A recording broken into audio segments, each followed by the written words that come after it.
গপ্পরাতে ঠেক, এই ঠেক পাঁচমিশালি গল্প দিয়ে সাজানো আপনার গল্পের সাথী।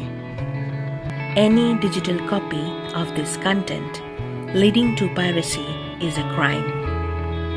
এই গল্পের যে কোনো রকম পাইরেসির বিরুদ্ধে উপযুক্ত আইনি ব্যবস্থা নেওয়া হবে।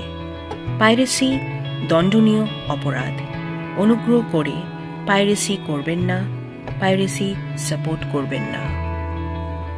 চলুন তাহলে শুরু করা যাক।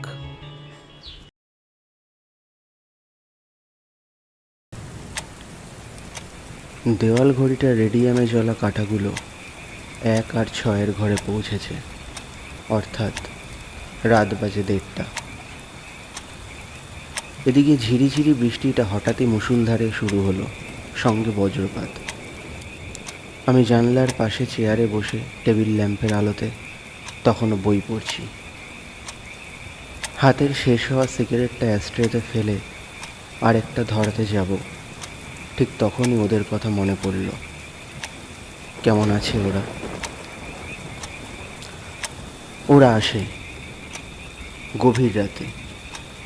অমাবস্যা পূর্ণিমা বলে কিছু নেই। পৃথিবী তখন ঘুমিয়ে পড়ে অকাতরে।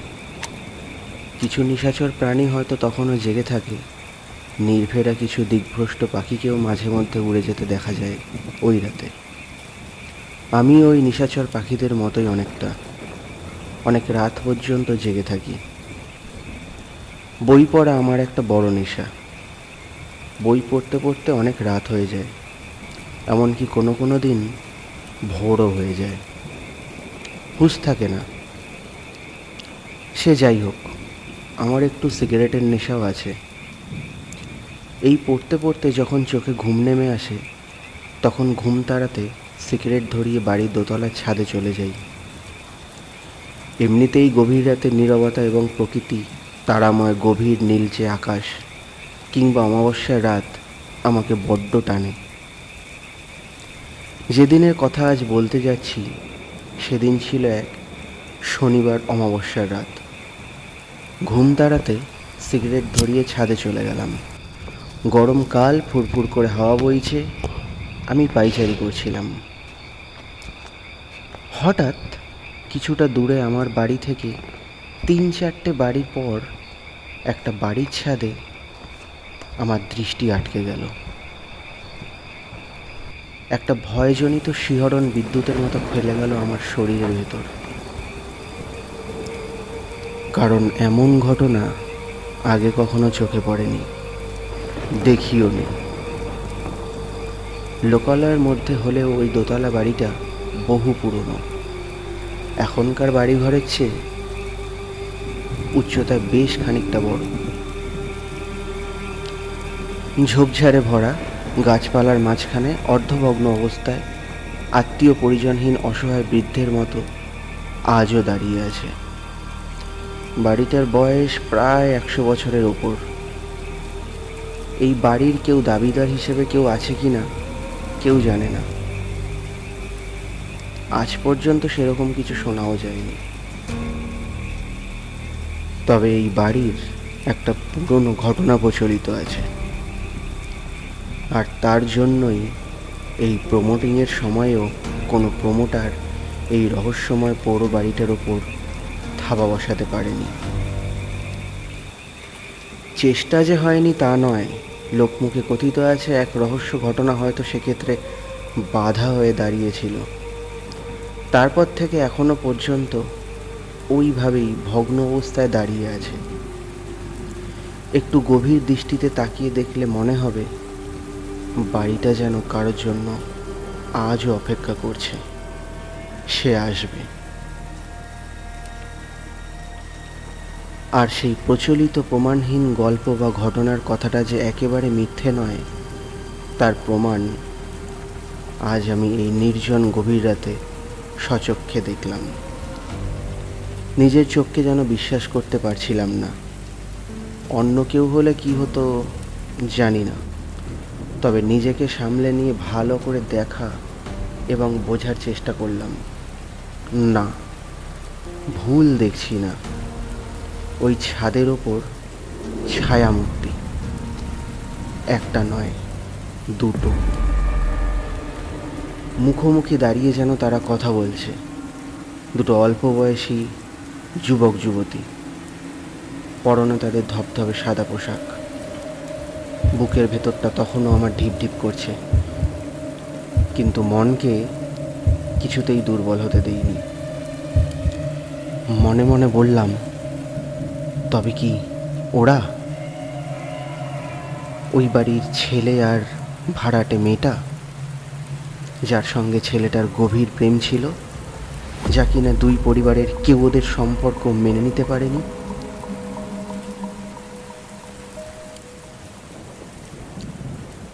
তারপর ওরা নাকি হঠাৎই একদিন নিরুদ্দেশ হয়ে যায়। থানা পুলিশ করেও ওদের কোনো খোঁজ পাওয়া যায়নি। পুলিশ ফাইলে আজও ওরা নিখোঁজ। আমি নিষ্পলক চোখে ওদের দেখছিলাম। আমার হুঁশ ফিরল যখন হাতে সিগারেটটা পুড়তে পুড়তে ছোট হতে হতে আঙুলে ছ্যাঁকা লাগলো। তারপরেই দেখলাম ওই ছায়ামূর্তি দুটো আর নেই সেখানে। কিন্তু ব্যাপারটা আমাকে ভাবিয়ে তুলল, আর ভাবনাটা ক্রমশ আমার মনের মধ্যে একটা অনুসন্ধিৎসা জাগিয়ে তুলল, আর সেটা মনের মধ্যে অজ্ঞাতসারেই জেদে পরিণত হয়ে উঠল। একটা প্রশ্ন বারবার আমাকে ভাবিয়ে তুলছিল। এত বছর আগের একটা ঘটনার রেশ এত বছর ধরে চলতে পারে? কিন্তু থানার রিপোর্ট তো বলছে ওরা নিখোঁজ। আজও ওদের কোনো হদিশ পাওয়া যায়নি। নাকি পুলিশ আর কোনো চেষ্টাই করেনি ওদের খুঁজে বের করার? আবার এও হতে পারে কেসটা ধামাচাপা দেওয়া হয়েছে। নানা প্রশ্নের মধ্যে একটা প্রশ্ন আমার মনে খটকা লাগালো। সেটা হলো, এক, ওরা আত্মহত্যা করেনি তো? আর দুই, ওদের লোক লাগিয়ে খুন করে লাশ গায়েব করে দেয়নি তো, যার জন্য আজও ওদের হদিশ নেই? যদি এসব কিছু না ঘটে থাকে, তবে এমন ভুতুড়ে গপ্প এই বাড়িটাকে ঘিরে কেনই বা চলে আসছে? শোনা যায় অনেকে নাকি এই পোড়ো বাড়ির ছাদে আমারই মতো এই রকম ছায়ামূর্তির উপস্থিতি লক্ষ্য করেছে। কোনো দিন বেশ গভীর রাতে পড়ে থাকা জীর্ণ ঘরের মধ্যে টিমটিম আলো জ্বলতেও দেখা গেছে। লোকে বলে মাঝে মধ্যে নাকি ওরা ওই ভগ্ন বাড়ির ভগ্ন ঘরে রাত্রিবাস করত। আমার খটকা এখানেই। তবে এই কথিত প্রচলিত গল্পের এই দুই ছায়ামূর্তি কারা? আর এই পুরো বাড়িটাতেই বা ওদের আসা যাওয়া কেন?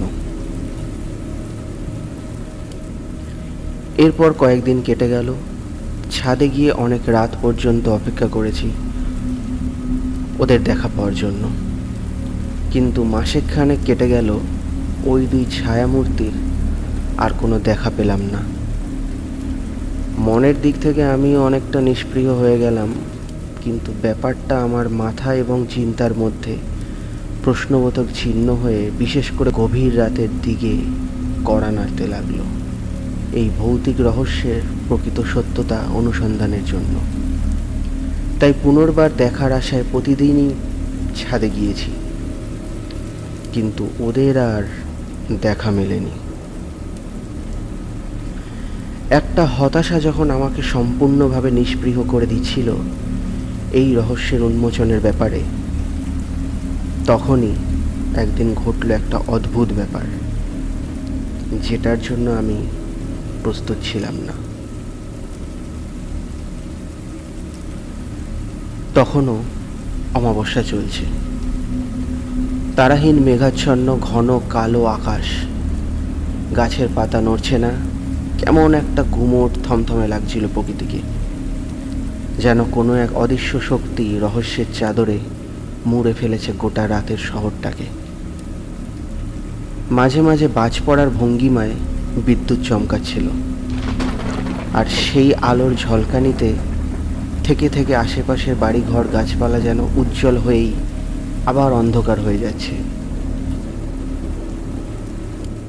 সেই আলোর ঝলকানিতেই দেখলাম বেশ কয়েকটা বড় আকারের বাদুড় আমাদের বাড়ির ওপর দিয়ে এদিক ওদিক উড়ে বেড়াচ্ছে।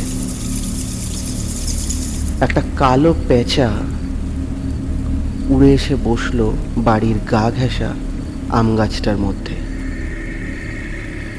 বিদ্যুতের আলোর ঝলকানিতে লক্ষ্য করলাম পেঁচাটা যেন আমাকেই দেখছিল মনে হলো। ওর গোল গোল চোখের চাউনির মধ্যে যেন কোনো রহস্য লুকিয়ে আছে। গা ছমছম করা একটা ভারী আবহাওয়ায় যেন মনে হলো আমার শরীরটাকেও ভারী করে দিচ্ছে। একটা ঘুম ঘুম ভাব চোখের মধ্যে যেন হঠাৎই নেমে এলো, যেন একটা নেশাতুর ভাব অনুভব করলাম। হাতের সিগারেটটা শেষ না করেই ফেলে দিয়ে ছাদের দরজা বন্ধ করে নামতে যাব, তখনই একটা দমকা হাওয়া যেন দরজা ঠেলে ভেতরে ঢুকে এলো। ভাবলাম বাইরে হয়তো হাওয়া ছেড়েছে, কিন্তু বেরিয়ে আর দেখার চেষ্টা করিনি। ভীষণ ঘুম পাচ্ছিল।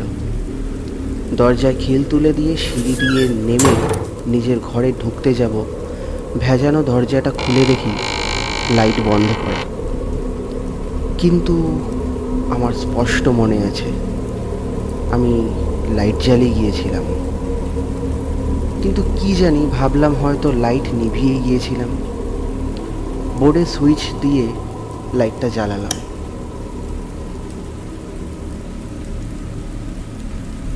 রাতে শোবার আগে প্রতিদিনই আমি এক গ্লাস জল খেয়ে ঘুমোতে যাই, তাই টেবিলের ওপর প্রতিদিনই গ্লাসে জল ভরে তা ঢাকা দিয়ে রাখি। আজ গ্লাস হাতে নিতেই দেখি তাতে জল নেই, কিন্তু ঢাকা দেওয়া ছিল। এবারও নিজের ভুল ভেবে জগ থেকে গ্লাসে জল ঢালছি, এমন সময় কোত্থেকে একখানা বিড়াল আচমকা ডেকে উঠল। চমকে গিয়ে খানিকটা জল টেবিল আর বইয়ের ওপর পড়ল। হাতের সামনে কিছু না পেয়ে নিজের রুমালটা দিয়ে বই আর টেবিলের জলটা মুছে গ্লাসের জলটা খেয়ে শুয়ে পড়লাম। এসব জিনিস ঘটবার ফলে চোখের ঘুমটা যেন কেমন উধাও হয়ে এসেছে। এসব ভাবতে ভাবতে কখন যে আবার ঘুমিয়ে পড়েছি জানি না। ঘুমের মধ্যেও কেমন যেন একটা অস্বস্তি হচ্ছিল। কি হচ্ছিল ঠিক বুঝতে পারছিলাম না। একটা ভারী কানে তালা লাগানো বাজের শব্দে ঘুম ভেঙে গেল, আর মনে পড়ে গেল গা হিম করা সেই স্বপ্ন, যা কিনা সম্পূর্ণ সত্য।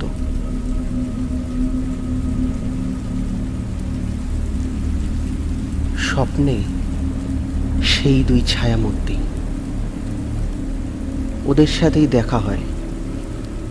দেখা হয় সেই কালো দিঘির ঘাটে, যা কিনা আমাদের বাড়ি থেকে প্রায় 30 কিলোমিটার দূরে পলাশপুরে।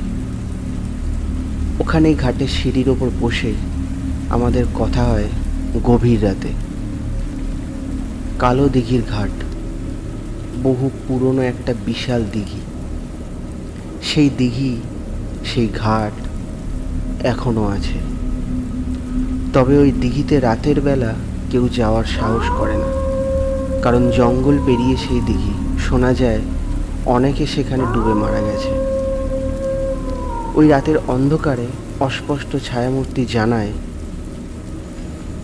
দাদাবাবু, আমি মিঠাই আর ও শিমুল। একদিন রাতে আমরা বাড়ি থেকে পালিয়ে অনেক দূরে চলে আসি। পরিবার আমাদের মেনে নেয়নি।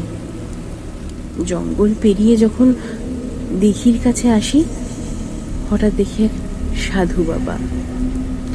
উনি আমাদের দুজনকে দেখে নিয়ে যান তার মন্দিরে। সেই সাধু ভৈরবতান্ত্রিক নামে পরিচিত।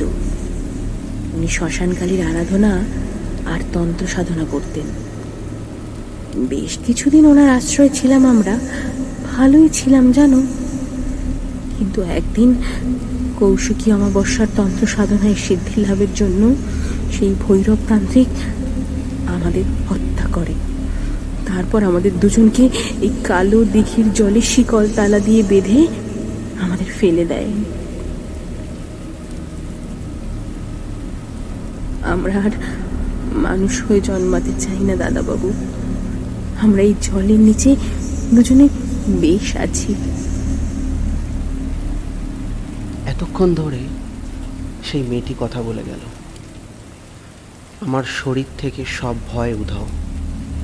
আমি শিমুলকে একটা প্রশ্ন করতে যাচ্ছিলাম যে সে কেন চুপ। আমার প্রশ্ন শেষ করার আগেই মিঠাই বলল, দাদাবাবু, শিমুল কথা বলতে পারে না, ও বোবা। এও বলে আমাকে সাবধান করে দেয় যেন এই কথা কাউকে না জানানো হয়। তারপরেই আচমকা বাজ পড়া শব্দে আমার ঘুম ভেঙে গেল।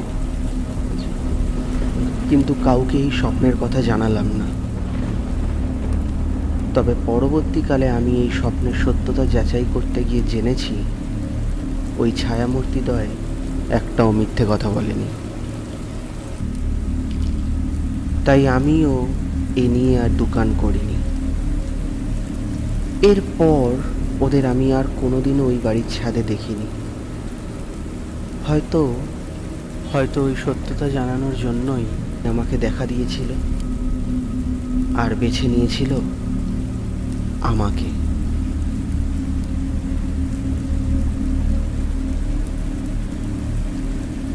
শুনছিলেন ইন্দ্রজিৎ পালের লেখা কালো দিঘির জলে।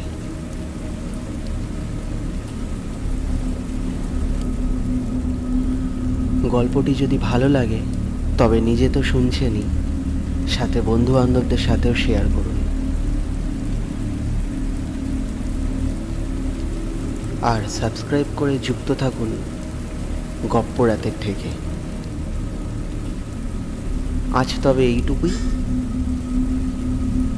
দেখা হচ্ছে আবার নতুন একটা গল্প নিয়ে।